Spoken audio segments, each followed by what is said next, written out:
আবহাওয়ার পূর্বাভাস ছিল যে মঙ্গল বুধবার পর্যন্ত বৃষ্টি হতে পারে, কোথাও ভারী কোথাও অতি ভারী বৃষ্টি হবে, দক্ষিণে উত্তরেও ভারী বৃষ্টির আশঙ্কা রয়ে গেছে। সেক্ষেত্রে আজ শনিবার রবিবার এই দুদিন অর্থাৎ আগামী 48 ঘন্টার বৃষ্টির কি পূর্বাভাস রয়েছে, কোথায় কতটা বৃষ্টি হবে, কিসের প্রভাবে বৃষ্টি হবে জানবো। বিশ্বজিৎ হচ্ছে সরাসরি আমার সঙ্গে। বিশ্বজিৎ, একদমই নিম্নচাপ হওয়ার কথা রয়েছে সোমবার, এবং সেটি নিম্নচাপ তৈরি হবে উত্তর পশ্চিম বঙ্গোপসাগর সংলগ্ন ওড়িশা এবং গাঙ্গেয় পশ্চিমবঙ্গে। কিন্তু তার আগেই যেটা বাংলাদেশে এবং গাঙ্গেয় পশ্চিমবঙ্গে ঘূর্ণাবর্ত ছিল, সেই ঘূর্ণাবর্ত গতকাল রাতে নিম্নচাপে পরিণত হয়েছে এবং নিম্নচাপটি এই মুহূর্তে কলকাতা সহ দক্ষিণবঙ্গের দক্ষিণ ভাগে অর্থাৎ গাঙ্গেয় পশ্চিমবঙ্গের উপর অবস্থান করছে।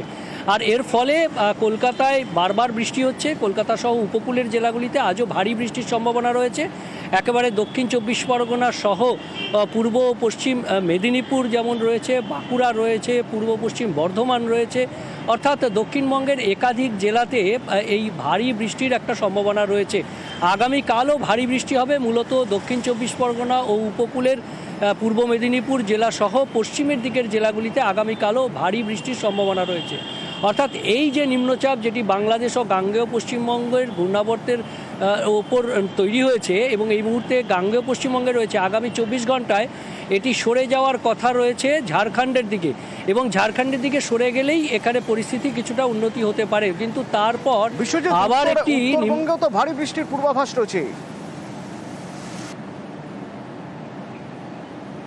একদমই, যে এই পরপর নিম্নচাপ বঙ্গোপসাগরে তৈরি হচ্ছে এবং ঘূর্ণাবর্ত রয়েছে, মৌসুমি অক্ষরেখা সক্রিয় রয়েছে এই মুহূর্তে দীঘার ওপর দিয়ে, এই গাঙ্গেয় পশ্চিমবঙ্গের ওপর দিয়ে বিস্তৃত। তার ফলে এই ত্রিফলা বলা যায় এই মুহূর্তে জোড়াফলা রয়েছে, এবং তার ফলে যে প্রচুর জলীয় বাষ্প ঢুকছে বঙ্গোপসাগর থেকে, সেটা উত্তরবঙ্গের যে অবস্থানগত দিক অর্থাৎ পাহাড় রয়েছে, আর তাতে উত্তরবঙ্গেও বিক্ষিপ্তভাবে ভারী বৃষ্টি চলবে। আজ যেমন দু জেলায় ভারী বৃষ্টির সম্ভাবনা বেশি রয়েছে, জলপাইগুড়ি এবং আলিপুরদুয়ার জেলায়, আগামীকাল এই বৃষ্টিটা আরেকটু বাড়বে, কারণ এই নিম্নচাপের প্রভাবে যে জলীয় বাষ্পটা গিয়ে পৌঁছবে, তাতে আগামীকাল দার্জিলিং সহ ওপরের দিকের 5 জেলাতেই ভারী বৃষ্টির সম্ভাবনা রয়েছে, এবং এই বিক্ষিপ্তভাবে ভারী বৃষ্টি চলবে উত্তরবঙ্গের ওপরের দিকের জেলাগুলিতে সোমবার পর্যন্ত।